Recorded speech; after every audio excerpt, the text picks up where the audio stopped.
le témoignage. Le plus souvent, il y a des adages qui disent dans ce monde, pour bien vivre, il faut vivre caché, voilà. Et il faut garder tes trucs secrets, il ne faut pas partager, sinon tu vas t'attirer des jaloux.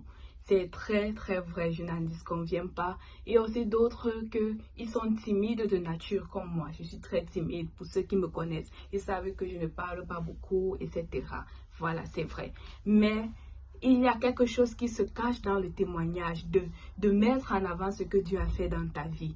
Voilà, malgré tous ces adages, malgré tous ces traits de personnalité, nous devons transcender cela pour parler de ce que Dieu a fait dans notre vie. Parce qu'il y a de la puissance dans le témoignage. Aujourd'hui, donc, nous allons faire allusion à ce que nous oublions souvent sur le témoignage. Voilà.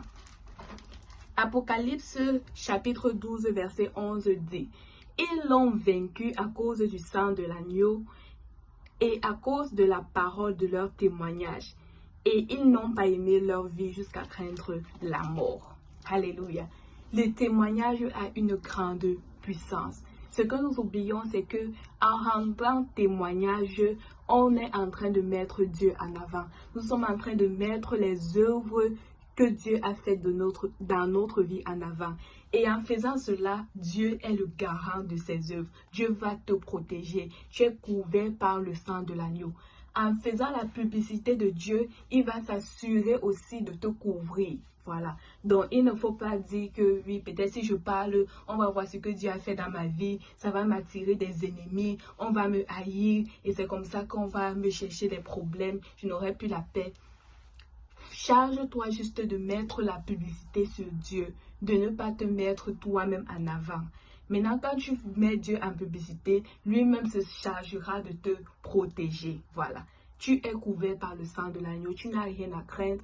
Quand tu parles de Jésus, quand tu mets en exergue ce qu'il a fait dans ta vie, lui-même se chargera aussi de te garder. Il se chargera même encore de faire plus dans ta vie pour que tu sois encore un ambassadeur de Christ. Parce que en parlant de ce que Dieu a fait pour toi, en rendant témoignage de ce que tu étais avant, de ce que Dieu a fait dans ta vie, de ce que tu es aujourd'hui, voilà, c'est que tu es un ambassadeur de Christ. Tu es un ambassadeur des bonnes œuvres de Christ.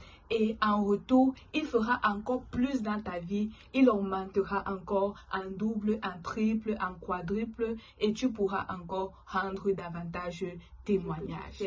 Et deuxièmement, en rendant témoignage, toi-même tu te bénis. Tu bénis aussi ton esprit parce que la parole dit dans Philippiens chapitre 4, verset 8.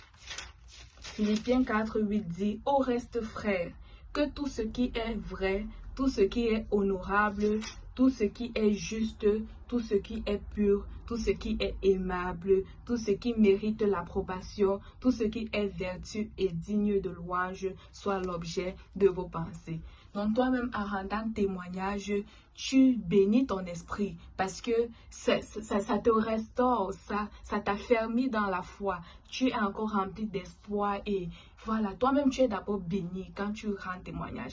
Troisièmement, ce que nous oublions en rendant témoignage, c'est que ça va bénir la personne qui t'écoute. Voilà. Moi, je pense qu'il y a la puissance dans le témoignage, comme la parole le dit. Ils l'ont vaincu à cause du sang de l'agneau et de la parole de leur témoignage. Le plus souvent, quand j'écoute les enseignements, oui, c'est bien d'écouter, mais souvent même, je trouve souvent que c'est plus de théorie. Mais quand le pasteur ou la personne qui enseigne donne son propre témoignage, vous sentez comment ça vous transperce, ça vous touche au plus profond de vous. Et vous vous dites, si la personne a pu faire ou si Dieu a pu faire sans la personne, ça veut dire que oui, Dieu va aussi faire dans ma vie. Et même quand nous lisons la Bible, la plupart de ce que nous lisons, de ces écrits, ce sont des témoignages de ce que Dieu a fait avec d'autres personnes. Ce sont des expériences qu'ils ont eues avec Dieu. Et ça nous convainc que s'ils ont eu ces témoignages, s'ils ont pu avoir ces expériences avec Christ, de même nous aussi, nous pouvons les avoir. Si Dieu a guéri un aveugle né de naissance, pourquoi par moi, Dieu ne va pas me guérir? Pourquoi?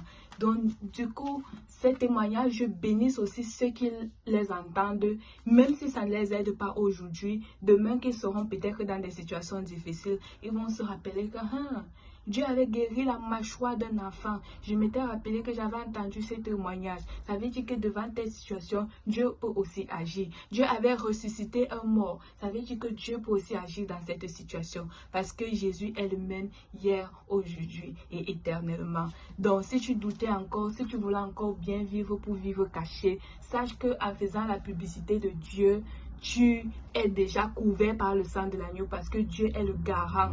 Il est le garant de ceux qui font sa publicité. Et la Bible dit d'ailleurs qu'ils sont beaux sur la montagne, les pieds de ceux qui annoncent l'évangile. N'aie pas peur de parler de ton témoignage parce que c'est aussi annoncer l'évangile de Christ. C'est de mettre Jésus en avant, c'est être ambassadeur de Christ, c'est faire la publicité de Christ. Et lui-même se chargera de te garder, lui-même se chargera d'ajouter encore à tes bénédictions. Sois béni. Bonne semaine.